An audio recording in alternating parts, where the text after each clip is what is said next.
Mattel is subtly telling us, hey, we're not going to be doing a ton of cars on the road stuff this year, especially new characters and variants. You might get some old ones mixed in there, but don't expect much new.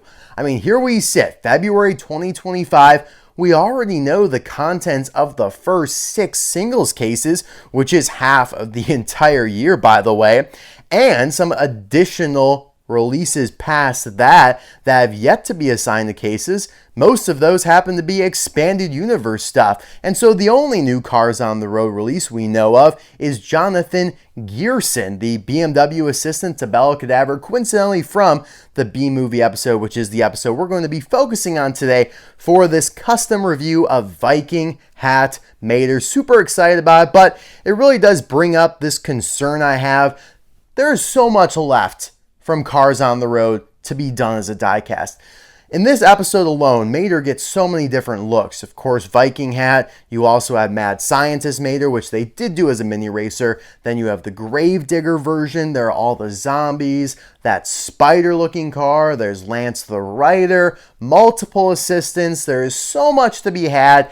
And yet it seems like Mattel is already waning off Cars on the Road. Like, hey, Cars 3 got like 4 years before they really kind of turned away from that and started balancing it out. And even I could argue up until Cars on the Road, Cars 3 was the main thing. And so that would have been like 5 years of just straight pounding of Cars 3 stuff. Granted, it's a movie, not a show. But hey, that's what we're working with right now. I mean, who knows when there'll be any more content, whether it be a short, series, movie. Let's work with what we got. That's Cars on the Road, right?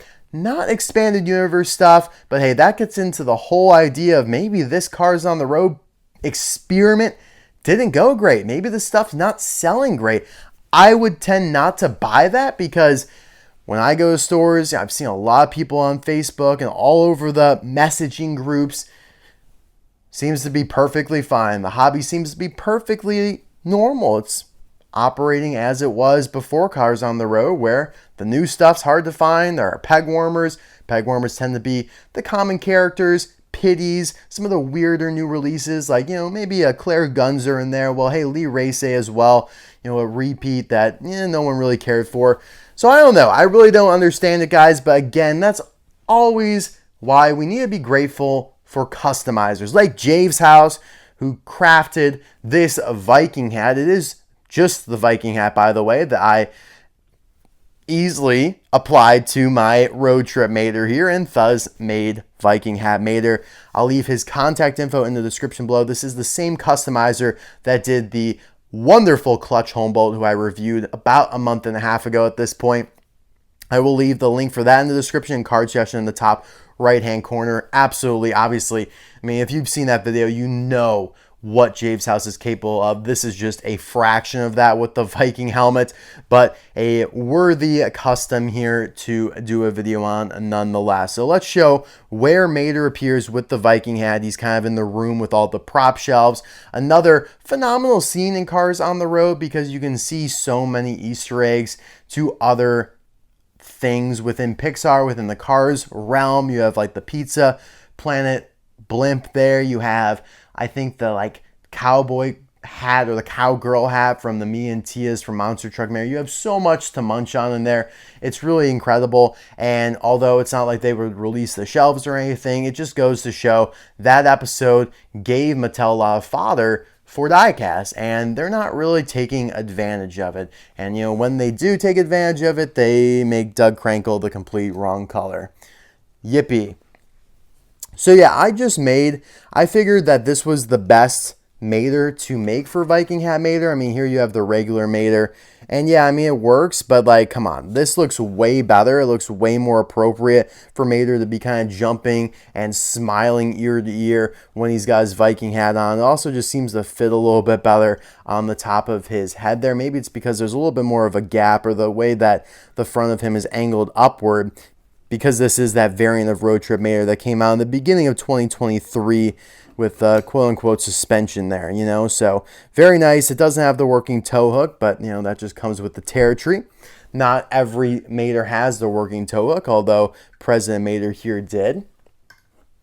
But A lot of the Maters actually do not have that working tow hook. It's more so all the McQueens that have the holes in the base for you to be able to tow or be towed, let them be towed by a big old Mater. So let's actually focus here on the Viking hat and admire the craftsmanship of Javes House here. Obviously, just beautifully accurate. You could see kind of how it was made to look worn. I mean, as a prop, after all, it's a Viking helmet. It's not supposed to look crispy clean. It's supposed to look worn, lived in, rustic, weathered. I love that. And just the intricacy of it all, the way the horns are sticking out in color at the tips there. You have kind of like these brass, the rim, and then over the top here with the spike, and then the silver, just iron shell of the helmet itself. Just absolutely incredible. I don't know if I've seen customizer techniques and abilities like this with Javes House. I mean, with Clutch Home Bolt, that was all done, from scratch, like 3D printing wise. It's not just we're repainting a Lightning McQueen or we're doing a couple things to a car, manipulating a couple things to make it look a little bit different. No, I mean, this is just so innovative, so much ingenuity put into this. It's so just awe-taking or breathtaking, awestruck, whatever to me. I love it. And yeah, I mean, it just gave me an easy opportunity to slap this on a Mater. And I really thought, hey, I am definitely going to do a video on that, even though it is like an accessory that I just put on a regular release. But I wanted to make sure you guys got to see this. And yeah, I mean, even you could see that this part comes down a little bit. It's not even with the rim of the helmet. So just perfect execution on this Viking hat here. It goes great with the other characters from the show, like a Deputy McQueen right here. Deputy McQueen might end up being a pretty rare version of him, since they only have released him once so far, and they did do the slime version. I don't know. I feel like I'm already looking nostalgically upon some of the Cars on the Road 2023 releases, because that was really the year where it blossomed, and 2024 followed it up pretty nicely, I would say. But you had GRC in there taking some of the lion's share of the credit, whereas 2023, it was pretty much Cars on the Road all the way throughout, with a little minimal appearance from Breaker Boggs, right? Very random Breaker Boggs appearance in there. But yeah, I mean, 2023 gave us Doug Crankle here, who I still think is a great release. He just needs to be green. I mean, I think the model's perfect. The brain is phenomenal.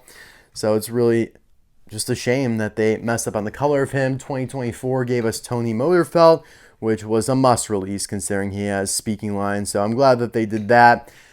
Also, Jessica Carville, which just screams the need for them to give us Lance the Writer, the other main pity in the episode. And obviously we did get Bella Cadaver in the 2023 2-pack, another absolute must, but a little bit rarer than everyone probably would have liked. That 2-pack was kind of scarce. So let me know in the comment section below, guys, which releases from Cars on the Road, if you can only pick 2, would you want to see before it might be too late? I don't know. I don't want to say that. Like, I'm sure 2026 will come and we'll get more of that. But I also really can't say that with much confidence, because that's the 20th anniversary of Cars 1. So maybe just, I don't know. And I think this would be a good thing, but they'll focus more on the first movie. They'll give us a bunch more from the first movie to commemorate that. Or maybe they're like, hey, we're just going to give you a bunch of cool cars. Doesn't matter where it came from, but we're just celebrating the 20th anniversary like that, kind of like the Racing Reds, where you got Jackson, Storm, and Cruz, and Francesco Bernoulli, none of which from Cars 1, but obviously that series was meant to celebrate Cars 1. So maybe they'll go a path like that, maybe not. Either way, I just feel like the clock might be ticking on Cars on the Road a little bit, because who knows, maybe we wait around a couple years and we find ourselves stumbling into Cars 4, and and again, not saying that that's a bad thing at all. I want there to be a Cars 4. It's good for business for me. Trust me, I want there to be more content, but it might unfortunately just cast a little bit of a shadow over Cars on the Road. So if that happens, if any of that happens, what do you want to see from the series?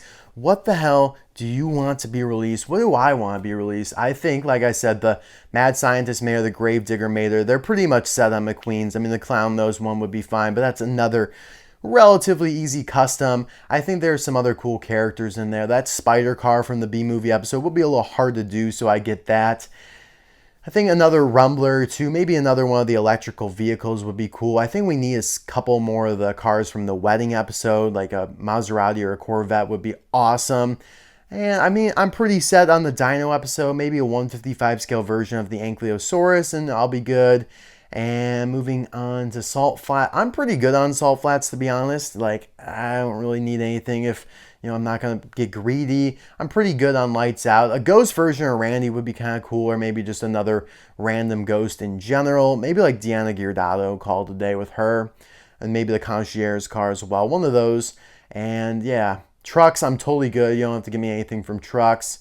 What's the fifth? Oh, so you have the Legend. I'm good on the Legend. And then you had the circus episode. Give me like another clown or two, and then I'm good. That's all I need from Cars on the Road, and then you could send it away. Get on with Cars 4. Thank you as always for watching. Bye now.